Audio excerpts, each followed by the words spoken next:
Augustus in honor of Caesar's adoptive son, the first emperor of Rome, in 8 BCE. You see, when Julius Caesar was making his power grab, people were worried he would make himself king and end the republic. And so there was a conspiracy to assassinate him. One of the conspirators, as you may remember from Shakespeare's play, was Marcus Brutus. Et tu, Brute? Brutus's full name was Marcus Junius Brutus, also a member of the Unia clan, and purported descendant of Lucius Junius Brutus, who founded the Republic. So as you can imagine, Marcus Brutus, most definitely an honorable man, felt a certain pressure to defend that republic.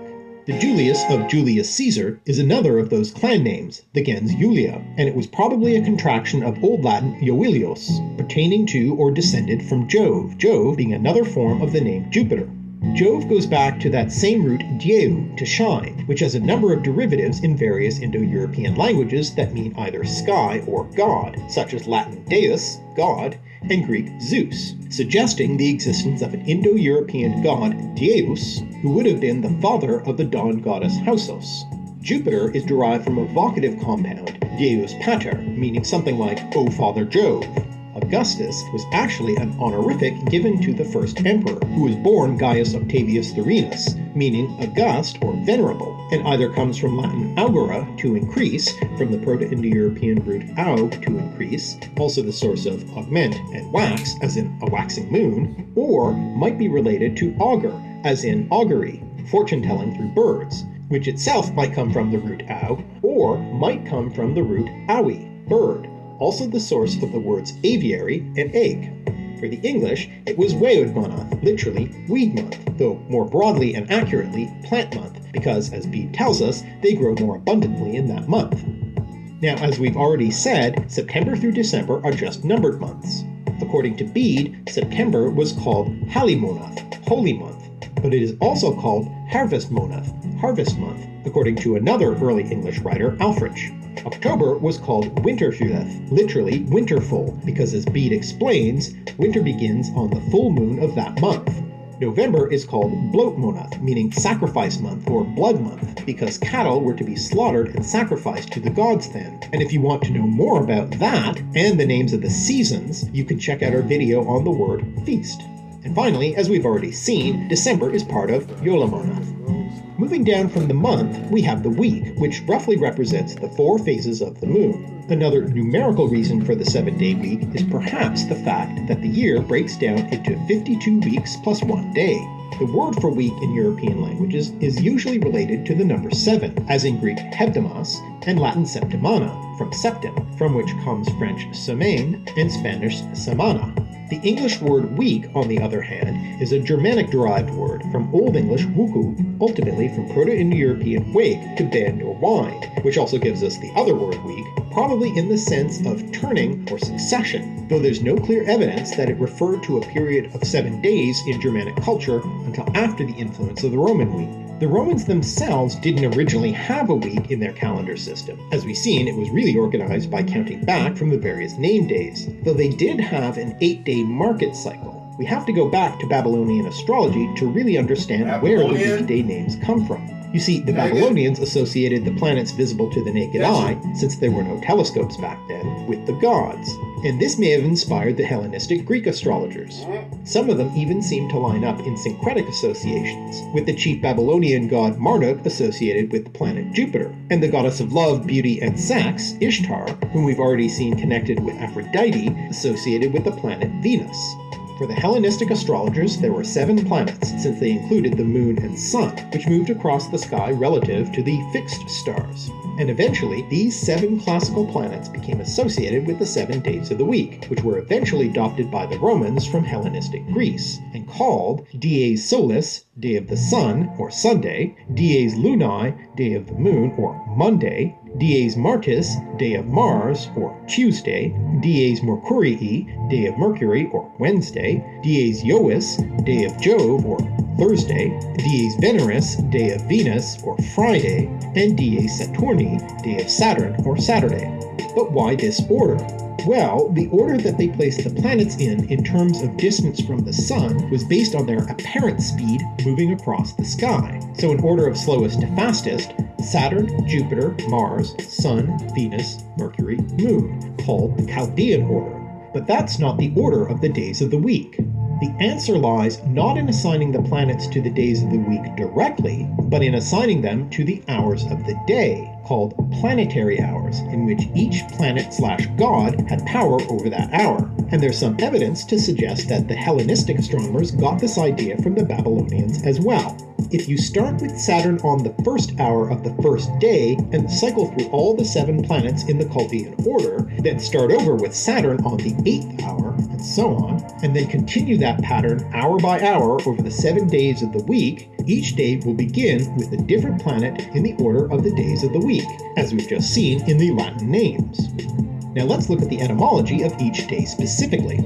First of all, Sunday, or dies solis in Latin, originally Hemera Helio in Greek, which was later rendered Sunandai in Old English and Sunudagur in Old Norse, with all of those words for the sun and correspondingly for the personification of the sun in each pantheon, with Sol in Latin and Helios in Greek coming from the same Proto-Indo-European root Sawal, sun.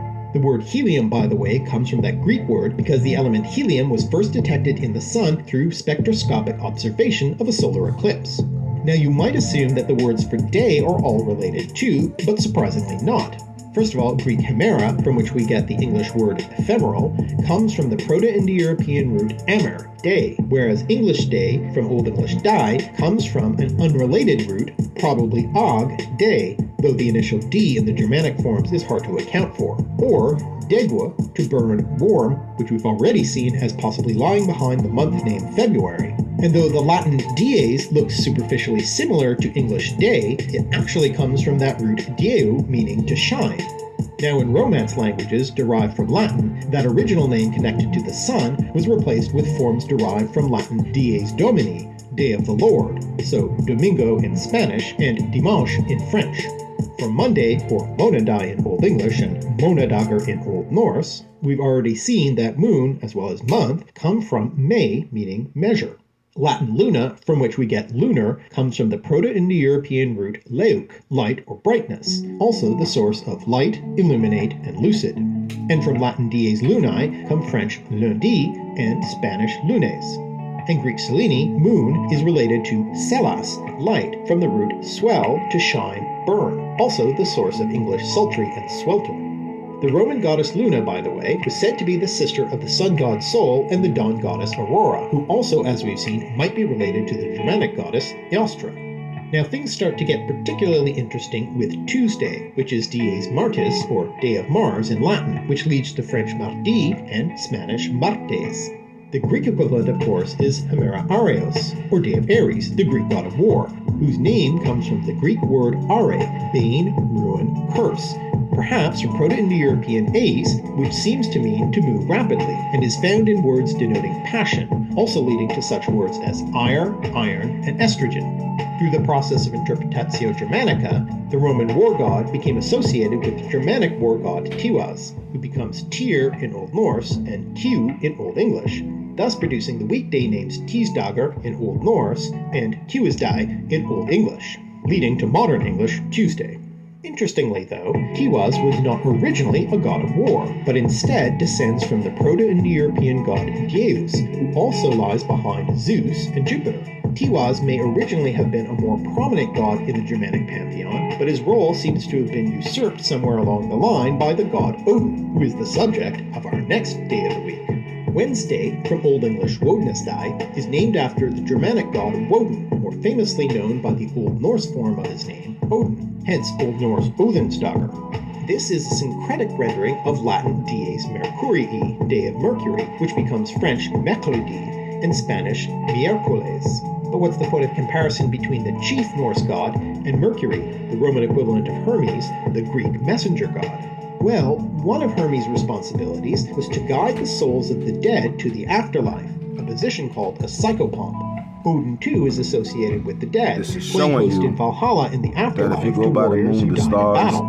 Also, when Odin traveled amongst humans on Midgard, he wore a broad-brimmed hat and cloak and carried a staff, which was visually similar to the appearance of Hermes, who was also a god of travelers, merchants, and commerce. The name Hermes is probably connected to the Greek word hera, heap of stones boundary because of the god's association with travelers. But but the ultimate would not etymology of find that word them. is unknown, possibly from a non-Indo-European root, though Because connection to the our people didn't get it Proto-Indo-European root right. ser to line up bind together has That been was a suggested. promise from the Most High. Interestingly, Hermes is thought to have Creator's gonna originated as a have to form of the give Greek them pastoral that to god us. Pan, taking on the boundary may marking use us associations and leaving Pan with the rustic all associations. together. Pan is thought to descend from an original Indo-European god Pauson, With with one the name accord ultimately coming from the root to pu, figure these to things blow, out. swell, also leading to the words pustule and prepuce, another word for The house horse. cannot stand. Getting back to the Roman equivalent Divided. of Mercury, the root sense of his name seems to be connected specifically In order to figure commerce, everything out, probably y'all, being related to words such as merchandise free and thinker, market, coming ultimately from and we either the must, Proto-Indo-European root absolutely mark, must meaning to unite. grab,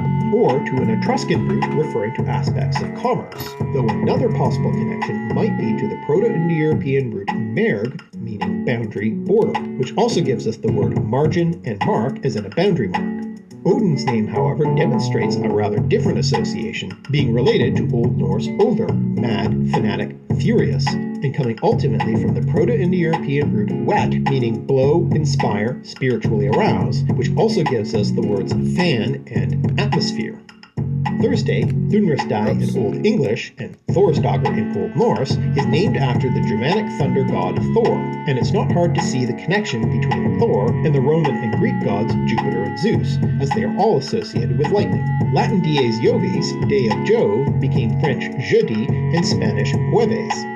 As we've already seen, the names Jove, Jupiter, and Zeus all descend from that Proto-Indo-European sky god Zeus, who in the Germanic pantheon becomes Tiwaz of Tuesday. As for Thor's name, it's simply related to the word thunder, from the Proto-Indo-European root stene to thunder, that also gives us the words tornado, astonish, detonate, and stun. Friday is Dies Veneris, day of Venus, in Latin, and Hemera Aphrodites, day of Aphrodite, in Greek, named after the Roman and Greek goddesses of love, becoming Vendredi in French and Viernes in Spanish. We've already looked at the etymology of Aphrodite, and the etymology of the name Venus, from which we get the word venereal, as in venereal disease, is pretty straightforward, coming from the Proto-Indo-European root wen, to desire, strive for, also source of the words win, wish, and venerate, but also a venom, which originally referred to a love potion rather than a poison. However, the Germanic association is somewhat complicated by the fact that there are two distinct but similar goddesses, Frigg and Freya. The goddess who gives her name to Friday, Freya in Old English and Thjaudagr in Old Norse, Frigg in Old Norse and Freya in Old English, is the wife of Odin and particularly associated with married love. Her name is similar to, and sometimes confused with, the goddess named Freya, goddess of love and beauty, also connected with fertility. Well, you can see why they might be identified with each other, and it has been suggested that they might originally have referred to the same goddess.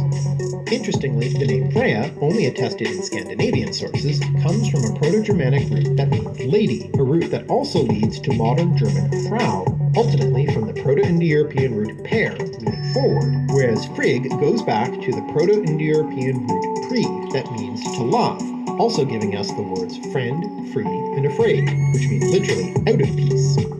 And finally we come to Saturday, which is Dies Saturni, day of Saturn in Latin. As seems clear from the Old English form Saturnusdae and the modern English Saturday, the English didn't seem to have a close equivalent to the Roman agricultural god Saturn, and just borrowed the name instead. Saturn was associated with the Greek god Kronos, one of the Titans and father of Zeus, and also a god of agriculture. The etymology of Kronos' name is uncertain, though many suggestions have been made ever since the ancient world, including the ancient association of Kronos with the similar sounding Chronos, the personification of time, which I suppose does make sense in terms of an agricultural god being concerned with time in terms of the seasons of the year, and the more recent suggestion that Kronos comes from the Proto-Indo-European root scare, to cut, since he's often depicted with a scythe, not only because of the agricultural associations, but also because of his role in the Greek creation myth, castrating his father Uranus, the sky, from which we get the later planetary name Uranus. As for the Roman Saturn, he may be a borrowing of the Etruscan god Satra, though the Romans themselves suggested an etymological connection with the Latin word satus, meaning sown, as in sowing seeds, which comes ultimately from the Proto-Indo-European root se, to sow, also the source of the words sow, seed, and season. Now in Old Norse, instead of just borrowing the name from Latin, we find the name Laugardagur, meaning wash day, which, by the way, puts paid to another of those medieval myths that people in the Middle Ages bathed only once a year. There was literally a day of the week named after this activity. Interestingly, in most Romance languages, the Latin name was replaced with some form of the word Sabbath, as in French samedi and Spanish sábado, and for the complex etymology of that word, check out our previous videos on the topic. So now that we've covered the days of the week, let's take one last quick look at another type of calendar, particularly appropriate to this time of year, an Advent calendar, counting down the days of the Advent season leading up to Christmas. The tradition of the Advent calendar has its foundations in the German Lutheran homes of the 19th century, in which they might mark chalk or paint lines on the floor leading up to Christmas, or hang different devotional pictures on the wall, or light a new candle every day from December 1st until Christmas. Then, homemade Advent calendars started appearing around 1850, which included a Bible verse, drawing, or even a sweet for each day. The first commercially produced printed Advent calendar was published in 1903 by Gerhard Lang, designed by Richard Ernst Kepler, called Münchener Weihnachtskalender, or Munich Christmas Calendar. And today, there are many kinds of Advent calendars, not only the ones with little chocolates behind cardboard doors, but also online Advent calendars, including our own etymological endless Advent calendar on Twitter, Instagram, Tumblr, and Facebook. And of course, the Advent calendar ends with Christmas, closely followed by New Year's, at least in some calendars, which brings us back to January, where we started this etymological journey. And one thing this journey through the calendar has shown us is how very classical its roots are, and that's fitting given the origin of classical itself. The word class and classical comes from Latin classis, which originally referred to the Roman people under arms, in other words, the army or fleet. The underlying sense is a call to arms, as the word comes from Proto-Indo-European kella, meaning to shout, the same root that lies behind Latin callare, to call, summon, and thus also the word calendar. And this classically based calendar has been changed and adapted many times to reconcile different gods, religions, and natural cycles of the sun, moon, and seasons. Also fitting, since reconcile is another descendant from that same shouting root, coming from Latin reconciliare, to bring together again, regain, win over again, conciliate. From the Latin prefix again and conciliare, to make friendly, from concilium, a meeting, gathering of people, from the prefix com, together, together with, and that shouting root, with the notion of a calling together. And the root kella also comes into Greek as kalein, to call, and prefixed with ek, out, as ekalein, to call out, which led to the noun ecclesia, which in classical Athens was the principal assembly of the Athenian democracy, but was later used by early Christians to refer to a religious assembly or the Christian church as a whole, and from that we get the word ecclesiastical, as in the ecclesiastical or church calendar, and Bede's ecclesiastical history of the English people. And with that, I hope this has made the origins of the modern calendar very clear, to draw on another word from the root kella. And if you're celebrating around this time of year, we at the Endless Knot wish you a happy Yule and happy New Year, and a calendar filled with fun and relaxation. Thanks for watching. This concludes a 3-video series on calendars, so if you haven't yet, why not look at our previous videos about the words Sabbath and millennial? It's also part of an ongoing series of videos about time and language, so check out that playlist as well. If you've enjoyed these etymological explorations and cultural connections, please subscribe and click the little bell to be